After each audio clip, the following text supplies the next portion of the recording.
Out here with the CRF250F.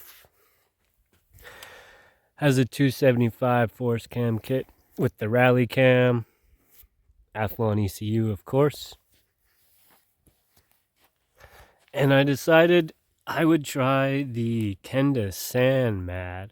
So there's like no videos of this tire on YouTube. Certainly no videos of this bike with this tire.